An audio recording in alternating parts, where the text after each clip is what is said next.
శ్రీ గురుభ్యో నమః. హరి ఓం. ఆదిత్య హృదయం తమోఘ్నాయ హిమగ్నాయ శత్రుఘ్నాయ అమితాత్మనే కృతజ్ఞజ్ఞాయ దేవాయ జ్యోతిషాం పతయే నమః. తప్తచామీకరాభాయ వహ్నయే విశ్వకర్మణే నమస్తమోభినిఘ్నాయ రుచయే లోకసాక్షిణే.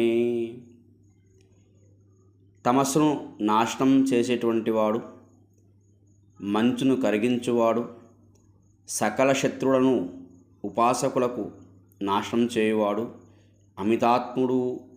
అలాగే చేసిన మేలు మరచేటువంటి వారిని సంహరించువాడు, సమస్త వెలుతురులకు ప్రకాశాలకు అధిపతి అయినటువంటి వాడు అయిన ఆ సూర్యదేవునికి నమస్కారం. పుటమున పెట్టిన బంగారం వలె మెరిసేవాడికి, అగ్ని అయి ఆహుతులు అందువాడికి, జగత్సృష్టి చేసిన వాడికి, తమస్సును చీకటిని పాలద్రోడువాడికి, లోకాలకు సాక్షి అయినటువంటి ఆ సూర్యనారాయణునికి నమస్కారం.